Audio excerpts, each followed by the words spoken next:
there, tribe. Melinda here with a little life lesson.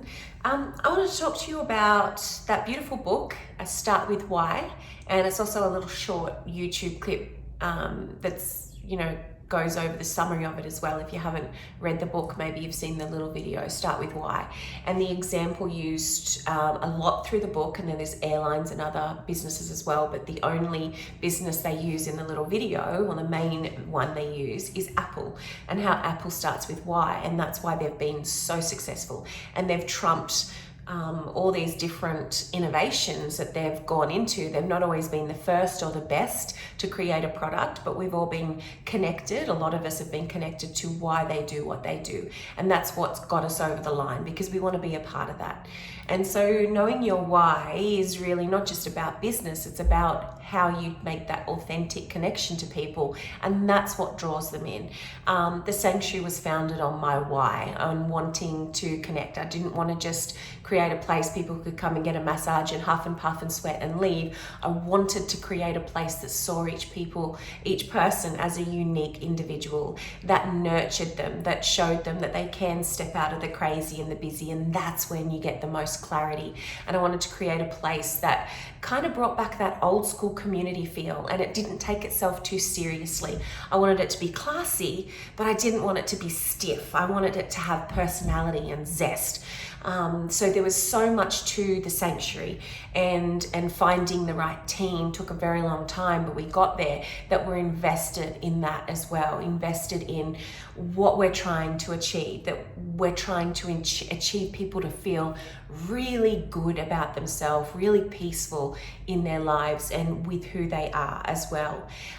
So that was our why, and I've been very true to that with every decision that we've made, and I've said no to things that would have been much more financially beneficial to us because they didn't align with that. And a lot of businesses do that, and a lot of people do that in their personal lives as well. They'll say no to something that looks very desirable because it doesn't align with who they are, their why, and why they're driven to do something. But even though I strongly recommend that you always start with your why in your life, knowing your why very personally and intimately can sometimes create more confusion, because we live in this big, broad world where there's opportunity everywhere, and there's so many ways of expressing that why. So I'll use myself as an example. I never thought twice about the momentum that I'd created with the Sanctuary until COVID hit. It just felt like, well, I'm attached to my why. I can see why I'm doing this. And I just kept the wheels spinning in a particular direction. And then COVID hit, the business had to shut down. We lost 55% of our revenue, boom, overnight. And we're one of the lucky ones. That's because we thought on our feet. I just did an all-nighter, moved everything online, and tried to keep a flow going for our members. So we are one of the lucky ones. Some people didn't get through it, and some people suffered more than 55%. So with that though, everything that coming here every day, and the things that, like keeping it clean and doing this and doing that just keep the wheels spinning, you no longer needed to do. And so you had this space to reflect on the business model you've chosen to express your why, or the purpose or the way you're choosing to express why, your legacy that you want to leave.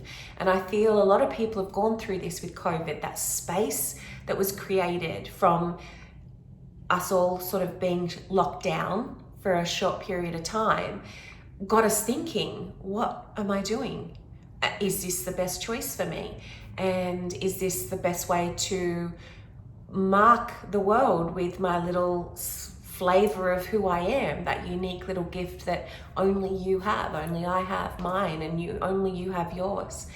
And so with that, I just wanted to say, yes, I think it's so important to start with your why and to know your why intimately and personally. But I also think that a lot of you will relate with me here, that it also can create great confusion because there's so many ways to express your why. And choosing which way is really something that we need to invest some energy into, because maybe you can reach more people and have a more profound impact if you change the way you're doing it, change your approach. Like us going online when we went into shutdown.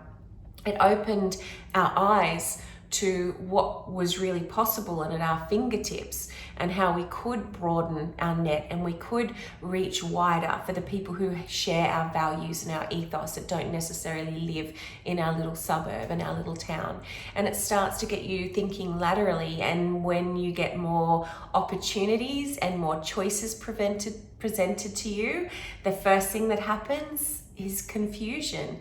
So knowing your why is great, but once you know your why, really spend some time in that space after that to decide how.